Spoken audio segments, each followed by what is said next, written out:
All right. Annie messaged me and asked me if I wanted to share, and I said, of course I would. If you don't mind, you know, a guy crying all over the stage. She said, no, I love that. And I said, I'm your guy. And I really thought, I'd be able to hold it together, but so if I don't, just start cheering and going crazy and help me through this, because I just can't do it. I walked in today and saw Steve, and I want to recognize Steve because didn't know him other than online, and he's lost 125 pounds in the last year.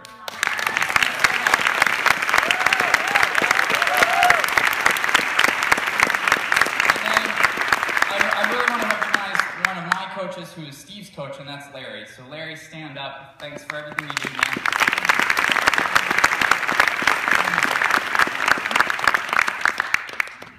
So I'm not going to be able to hold it together. I'm already losing. So it is emotional, right? Because when you start this thing, the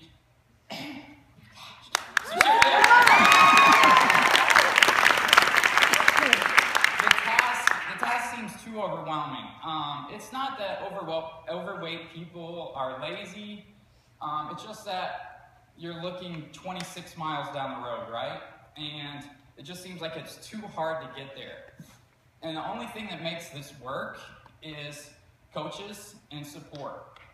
And I know I couldn't have done it without my coach, Wayne Wyatt, and a group of friends that I'm really close with. I know Steve couldn't have done it without Larry, and the list goes on and on. So, you know, this whole thing is not, it's kind of funny. When I started my transformation, which was 4 years ago, we took a family vacation to Disney World. If you've ever seen my Facebook profile, that picture of me, it's not up, but a picture of me in a bathing suit pointing. I was pointing at my daughters. I weighed 267 pounds there, was about 35% body fat. And it's just crazy to think that when I started there, where I am now, it's really unbelievable. But when we took that trip to Disney World, I remember walking, it was New Year's Eve, like the worst time ever to take a trip to Disney World for a fat guy, right? But we did it on New Year's, and I remember going to Epcot, and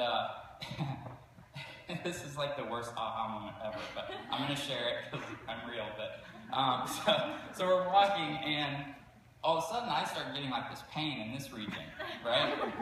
And my cheeks are battling for position, and I have the worst chafing ever, and it's horrible. And I still have like all day to be with my daughters in Disney World. All I want to do is get back to the hotel room and rest.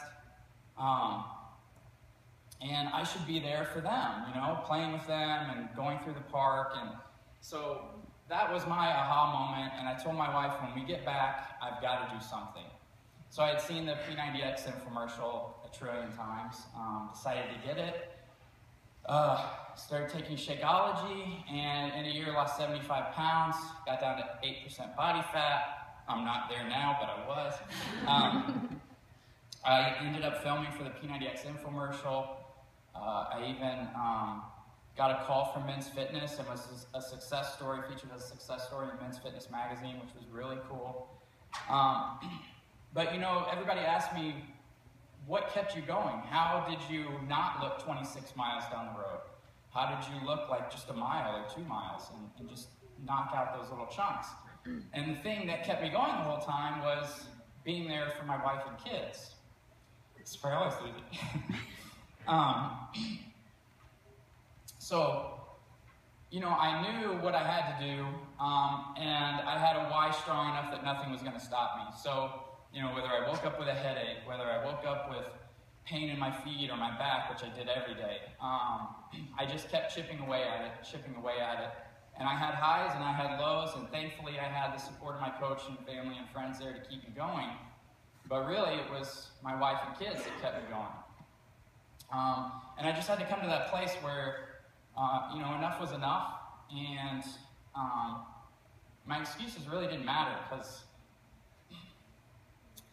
I had to be there as long as I could, God willing, for my kids, right? Thank you.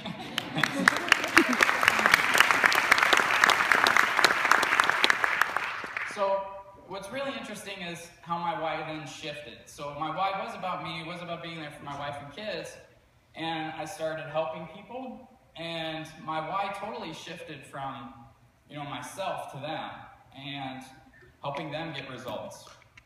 I became a certified P90X trainer, and then also earned my personal trainer certification while I was working a crap job, which I would say worse words, but we're in church, so I'm not going to say worse words.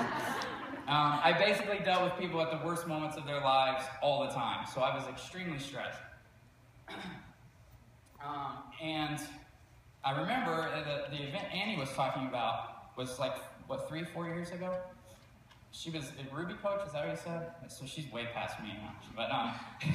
But I remember standing up and speaking at that event. This was after I had been a coach for a year, and thinking, realizing that over this last year, Beachbody had helped me make enough that where Beachbody was actually paying my mortgage, and that completely shocked me.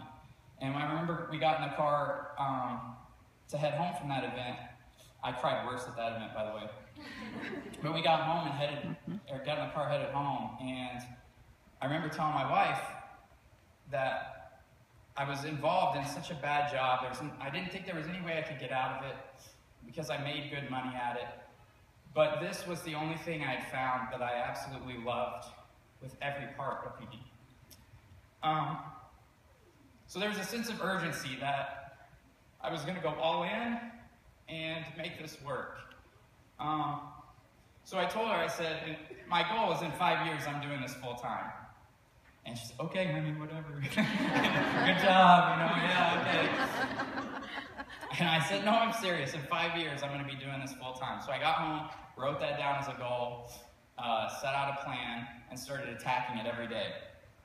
In 3 years, I quit my job.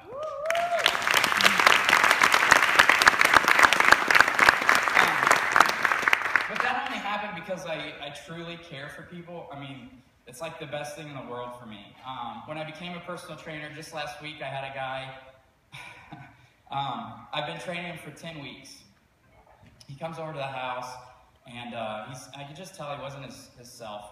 And I had a hit session planned for him that day, and I knew that was just going to make him in more of a bad mood. So I said, we're not going to do hit today, we're gonna lift. And I said, we're going to lift, and we're going to lift heavy, and I'm just going to kill you lifting, because I can tell you're stressed, and we're going to get all this stress out. So we go through this brutal session, and afterwards, he breaks down, and he starts crying. We have like this real life, like big loser moment in my gym.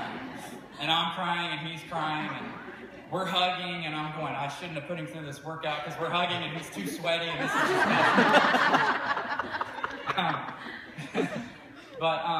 But he said, I'm crying because I was waiting till after the workout to tell you this, but in 10 weeks, I've lost 52 pounds. And I weigh 298 pounds. I broke through the 300s for the first time in a long time, and I didn't think that was possible. So that's the things that you guys need to think of when you're coaching, if you want to be successful. There's 2 things I always ask myself. The first thing is, if Beachbody ever closed its doors, which is not going to happen because Beachbody is freaking amazing, but if they close their doors, would you still hold challenge groups, and would you still help people every day? The answer for me is without a doubt, yes. If I couldn't monetize this thing, I don't care. I'd help people. I would still run our challenge groups. We have a challenge group that just kicked off in January that's already 1,100 people. But I would keep that going forever. The second question is, if Beachbody closed its doors, would people still participate in your challenge groups? Hopefully the answer is yes, right? Hopefully you're providing them value. You're not just selling Shakeology, you're not just selling challenge packs. That's all great. They're phenomenal tools to help people get to where they want to get. It helped me get to where I wanted to get, but it's so much bigger than that. You guys are selling you, not Beachbody. I mean, we're what we connect to, right? If I didn't have my coach and Larry and Steve and all my coaches over here, then it wouldn't mean anything. So I challenge you in 2015, Not to just be successful. Being successful is great, but be sensational at coaching. And that means throwing every part of yourself into helping people. Thanks.